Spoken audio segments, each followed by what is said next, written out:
معاشی اصلاحات، آپ تو حکومت کے بڑے شدید ترین ناقد ہیں، آپ کیا کہتے ہیں کہ حکومت کس طرف جا رہی ہے؟ معاشی اصلاحات جو پیکج لائے ہیں اس پہ آپ کی کیا رائے ہے؟ دیکھیں یہ ایک ورد ہے، ایک وظیفہ ہے جو ہر حکومت اس کو اپناتی ہے کہ جی ہمارا بجٹ نہیں ہے، ہم معاشی اصلاحات لے کے آ رہے ہیں. تو یہ ضرورت ہوتی ہے نا کہ آپ بجٹ کے بعد جب دوسرا بجٹ لے کے آتے ہیں، اپنے نئے ٹیکسز لگانے ہوتے ہیں، تو ذرا ٹیکسز لوگوں کو لگے ہیں نئے دیکھے لگے ہیں نا، بیچ میں ایڈ کون ہوئے سے؟ ہیں، بیچ میں ٹیکسز ایڈ ہوئے ہیں. انہوں نے جو وہ ہے نان فائلرز کے لیے انہوں نے ٹیکسز ایڈ کیے ہیں، اور بھی ایڈ ہوئے نان فائلر کو ہیں. ٹیکس سے چھوٹ دی گئی ہے نہیں لیکن نان فائلرز کو جو دی گئی ہے، چھوٹ دی گئی ہے، اس کے اندر بھی کچھ چیزیں ہیں، ان میں کچھ چیزوں میں ان کے اندر عائد ہوا ہے ٹیکس، اور کچھ چیزوں میں کم ہوا ہے.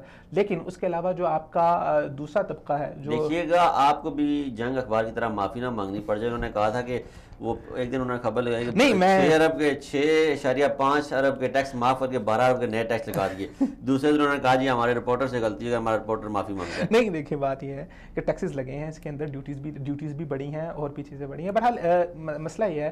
اچھا مجموعی صورتحال مجموعی طور پر آپ کیسے دیکھتے ہیں؟ مجموعی طور پہ ابھی تک تو جو منی بجٹ آیا ہے، اس کے ہمیں کچھ اچھے مثبت نتائج دیکھنے میں آئے ہیں. آپ کی جو اسٹاک ایکسچینج ہے اس کے اندر اس کے پوائنٹس کے اندر اضافہ ہوا ہے. پھر ابھی آنے سے پہلے میں اس کی کیا وجہ ہوئی ہے کہ راولپنڈی، لاہور، فیصل آباد، گوجرانوالہ، کراچی، کوئٹہ، جتنے بھی ہمارے پاس چیمبر آف کامرس تھے، ان کے سربراہان نے کہا ہے کہ پہلی دفعہ پاکستان میں کوئی فلائی بجٹ آیا ہے جس سے کاروباری طبقے کو فائدہ ہوا ہے. اب دیکھیں جو کاروباری صنعتوں کو 40 ارب کی سبسڈی دے دی گئی ہے. جو آپ کا ایکسپورٹر ہے اس سے 5 ارب کی سبسڈی دے دی گئی ہے، 5 ارب ڈالر کی.